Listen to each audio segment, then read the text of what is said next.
نظر بندی کے قوانین کے حوالے سے بتائیے گا کہ بہت سارے اب تو قوانین آ چکے ہیں کہ کسی بھی شہری کو چاہے وہ کوئی بھی مقام رکھتا ہے پاکستان میں اس کو نظر بند کیا جا سکتا ہے، اور پھر اس کی نظر بندی کو کیسے چیلنج کیا جا سکتا ہے؟ اچھا، پہلے جو قانون تھا اس میں یہ چیزیں بڑی جو ہے نا بڑی سیریس لیول پہ جا کے اور بڑے کم ٹائم کے لیے اس کو نظر بند رکھا جا سکتا تھا، میکسیمم 30 ڈیز کے لیے، وہ بھی بڑی کوئی ریزن ہو، بڑی جسٹیفیکیشن ہو۔ اور آج کل جو نئے ایکٹ آ گئے جو ہمارے پہلے ٹیررسٹ ایکٹ میں چینجنگ کر دی گئی، کوئی اور قوانین آ گئے، اس کے مطابق اب 90 دن تک بھی رکھا جا سکتا ہے اس کو، جو انلیگل ڈیٹینشن میں۔ اچھا، جہاں ایکسٹینڈ بھی کیا جا سکتا ہے جی ایکسٹینڈ ود دا پرمیشن، کچھ ہوم سیکٹری یہ سارے پرمیشن کے ساتھ ایکسٹینڈ کیا جا سکتا ہے۔ اب تو آپ قانون کی بات ہی نہ کریں، وہ ایک علیحدہ ٹاپک ہے، ہمیں پھر بعد میں جو کنٹیمپٹ کا نوٹس بھگتنا پڑ جائے گا۔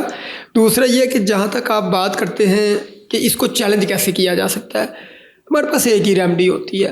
جب بھی جہاں کوئی وکیل، جہاں کوئی سائل یہ سمجھتا ہے اس کے ساتھ ناانصافی ہوئی ہے، تو اس کی امید کہاں پہ ہوتی ہے؟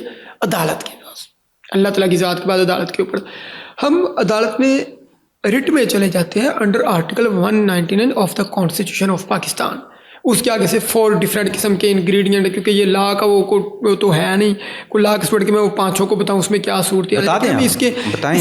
اس میں ڈفرینٹ قسم کی کیٹیگرائز ہے کہ اگر کوئی گورنمنٹ کا محکمہ صحیح کام نہیں کر رہا، اس کو اس کے بارے میں ہم رٹ دائر کرتے ہیں کہ یہ صحیح کام نہیں کر رہا، اس کو جو ہے عدالت حکم دے یہ فلانا کام کرے، اس فلانے کام سے روکے، یہ لیجسلیشن یہ کام کرے، اس طرح کے معاملات اس میں آ جاتے ہیں۔ ہم رٹ میں چلے جاتے ہیں کہ جناب یہ اس کی جو ڈیٹینشن ہے یہ انلیگل ہے، یعنی کہ جو جس قانون کے تحت، جس پیج کے تحت وہ اس کو وہ کرتے ہیں، ڈیٹین کرتے ہیں، اس کو ہم چیلنج کرتے ہیں، ہائی کورٹ میں چلے جاتے ہیں۔ آپ نے تو ڈاکٹر عبدالقدیر خان صاحب کا بھی کیس جو تھا وہ آپ نے لڑا، اور ان کی نظر بندی کا جو کیس تھا اس کا بھی آپ نے ٹرائل کے لیے بڑی جدوجہد کی ہے سر۔ وہ اسی کے تحت تھا؟ وہ تو بڑا ایک کیس تھا، وہ تو ہسٹوریکل کیس ہے جس کی ڈیٹیل آج بھی گوگل اور ہر جگہ پہ پڑی ہوئی ہے۔ اچھا، اس میں ٹرائل نہیں تھا، وہ ہم لاہور، کیونکہ ڈاکٹر صاحب ایک اچھے دوست ہیں، ان کے ساتھ اچھا وقت گزرا، کافی وقت گزرا، تو ہم گئے تھے لاہور ہائی کورٹ میں انڈر آرٹیکل 199 کے تحت۔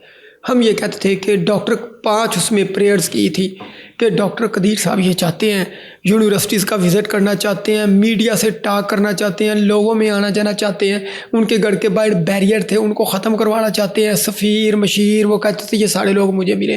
وہ 5 پیریڈ کے ساتھ ہم نے آنریبل لاہور ہائی کورٹ میں وہ رٹ دائر کی تھی، اور اس میں پھر اور کافی ساری چیزیں چلتی رہی۔ اس میں ڈاکٹر صاحب نے بھی دائر کی میں ان پرسن بھی کورٹ میں آنا چاہتا ہوں، وہ بھی ہم نے لاہور ہائی کورٹ میں وہ اپلیکیشن بھی فائل کر دی اسی رٹ میں۔